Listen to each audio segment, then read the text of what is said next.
when I was drinking this taking it straight, you know, and I was on my front porch and I realized I was drinking it and it was night. And before I knew it, it was daylight.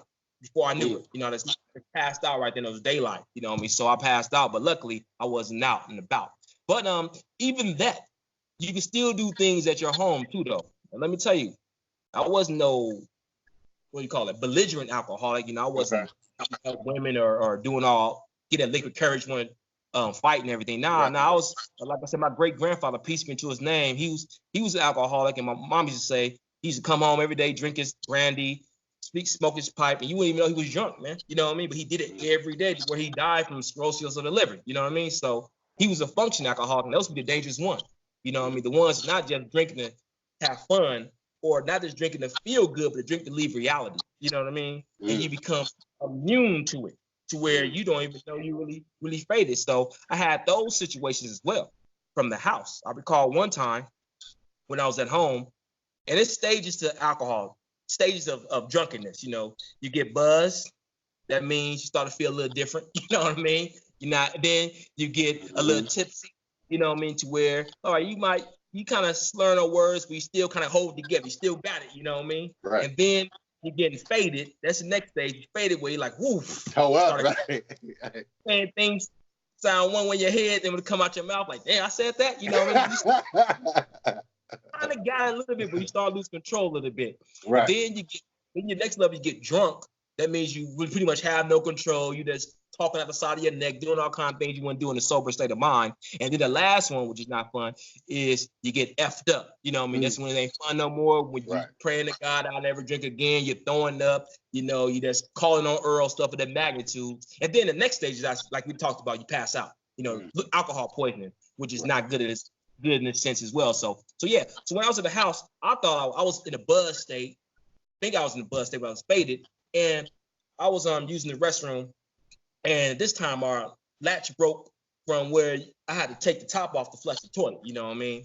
Okay. And so I took the top off to pull the latch up so the water can dissolve down to flush the toilet, and I had it in my hand. The top was in my hand, and I pulled it, but I dropped the top, and it hit the bowl and knocked the bowl half off, and water was spraying everywhere, man. It was bad. I mean, it was bad, man. I'm gonna tell you this story. It was bad, man. So I had to call some people. Lucky for me, we had a handyman, and we went to 24-hour Home Depot in Playa del Rey. We went there, and we got to buy a new toilet, man. It was crazy, man. So even with that, I still didn't stop. You know, I told my mom I stopped drinking. I still didn't stop. I lied to her. No, I wasn't planning on stopping, man. Numerous times I went to AA meetings.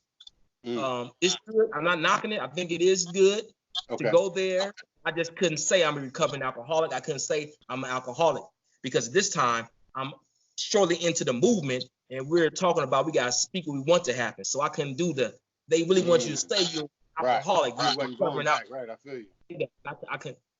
I couldn't do that, Jay. I couldn't do that. So I had to stop that. And so what I did was I said, look, man, I got to stop this alcoholism and the smoking the black and miles. So what I did was I had some jegnas, some teachers of mine, a movement, who would come from alcohol, substance,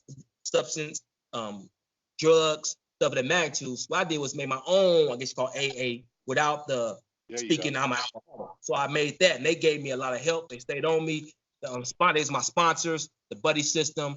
When I felt like I want to drink something, I call them and say, nah, let's do something else. And me not drinking really got me into taking more serious approach to my holistic health. I'm talking about physical training. I mean, really doing calisthenics, really doing exercising, high intensity interval training, all those things. Because for me to leave alcohol and black and miles and even those mollies, I had to substitute it with something else that really was more constructive and productive for my overall holistic growth. So it was really my teachers, myself. I've got to give myself credit, but also my teachers, my jegnas, Baba KB, Reverend EJ, peace be unto his name. He was an alcoholic and a drug user back in the day. They really helped me out to really keep me on a straight and narrow, and I had to have the discipline to do that. And that's why I became a part of the movement of really taking serious of my fitness at that particular time.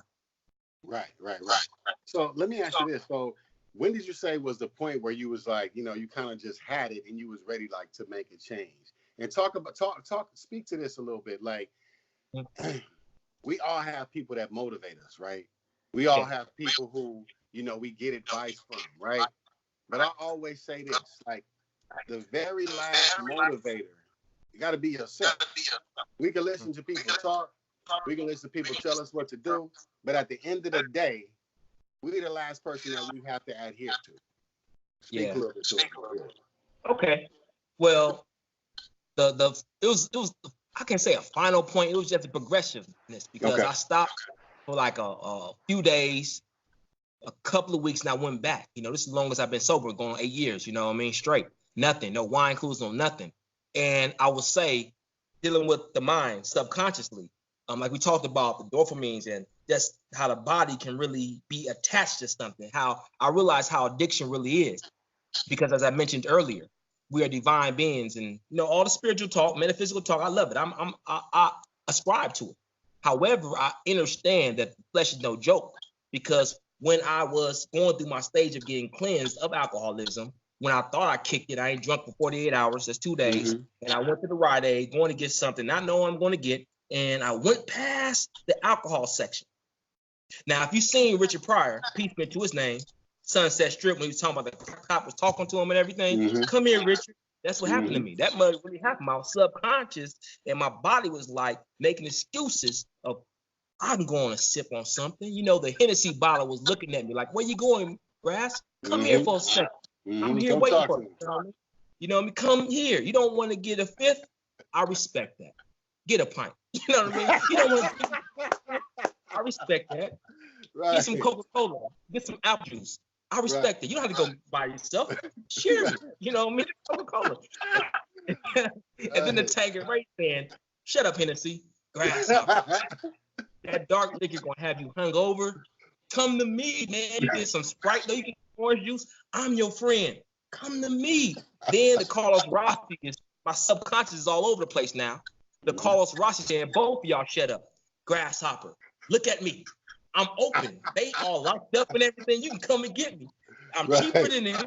You pay just what they will. You drink a gallon of water after you drink me, and you be cool. Come to me. Take one step to me, Grasshopper. I'll take 2 steps to you. Oh, I like that. I like the way you broke that down, man. So look, hey, Grasshopper, talk a little bit about like the mental process of kind of getting. Okay, so check this out, man. So a while ago, we were talking about how a lot of times we think about what we want to do, right? Okay. Right. We think about, you know, we want to do this, we want to do that, we want to make this move, that move. But a lot of times it needs to be the other way around. So we actually have to act our way into the right thinking. You feel what I'm saying? Versus the thinking. So what it describes is like the mental process that you had to go through to kind of like prepare yourself and get yourself out of that funk? Few things, you know, like you said, repetition is very key. Repetition is the mother and father of true learning. So, like I said, I had to keep on doing it. First of all, it was meditation. You know, Kaba Kabane told me that meditation really helps you go inward, you know what I mean? And it helped me. Meditation, not just a spiritual exercise, it's a mental exercise. And one thing I did was every morning, whenever I felt the urge to want to drink something, I was going to a place of solitude, a place of stillness and silentness, and really focus in on the inner voice, really focusing my mind on what I want to happen. Now, this is a drill you can use. Focus on a term, a concept, meaning I will not drink. I know it may sound corny, but it works for me. It's an affirmation. And see how long you can keep that concept and affirmation in your mind without you losing your train of thought and without you being distracted by not taking care of what you got to take care of throughout your day. So it's like a focus drill. And it really helped me out because me meditating, it not just helped me become spiritually connected, it helped me to become mentally strong. Another thing I did, Brother Jay, as it relates to mentally developing myself, as it relates to meditation, was I meditated.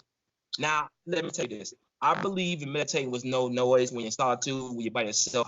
I get that. However, I also feel that sometimes you meditate when you got some noise around. It don't have to be a crane, a bulldozer, but some casual conversation, because it's going to prepare you to what's going to happen in the real world, because the world is noisy, the world is loud, the world can be chaotic. And we're meditating, noise around, it prepares you, get you prepared for life. And that helped me out. You know what I mean? I meditated with listening to Tupac talking about Hennessy, DJ Quick talking about Tanqueray. And yes, I know it might creep in my subconscious, but my thing is to really try to be the goalie and retract that from coming into my mind. I mean, still meditating, still focus on what I want to happen. These are mental drills I gave myself to build mental toughness. So when I was able to finally get those jagness, to finally get those that help, I was prepared. I prepared myself, self-motivated, like you taught. It helped me out with meditation to be focused on what I want to happen, not what I don't want to happen. I use that exercise up until this day. Wow. Yeah, that's powerful, man. I never really looked at it that way, as far as you talking about meditating towards music and just, with things going on around you. Yeah, that's pretty deep right there, man. Okay, yeah, so right. So tell the people out there, okay, say we got somebody out there, man, that's, trying to prepare themselves physically. Tell them some stuff that they could start with, because on this platform, as well as all the platforms, we trying to come with some solutions. So tell the people, what they can start off with, just something simple. All right, first, like I had to do, admit, you have an opportunity disguised as a problem. You got to speak what you want to happen. So opportunity disguised as a problem.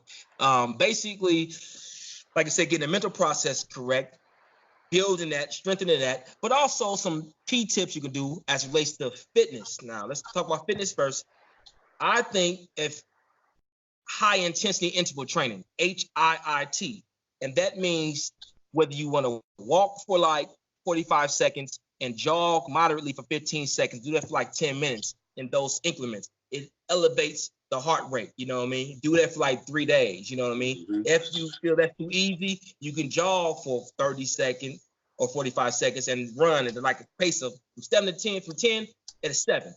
Jog, I'll do that jog. Once again, building your wind and building your lung capacity, and once again, elevating your heart rate. You want to do it for like 3 or 4 times a week. Now, you do it walking, you do regular walking, and then power walking is your pace. And that's something that anyone can do at their pace. You just really activating and not challenging, but you really testing your heart, strengthening your heart by doing that, instead of doing it at a moderate pace. You want to get a heart that's shocker to pump it up a little bit, then bring it down, then pump it up. Mm-hmm. And before you know it, you build lung capacity, strength, and it's good at losing weight as well, though. So that's real good. HIIT, high intensity interval training. Anyone can do it. Walking, power walking,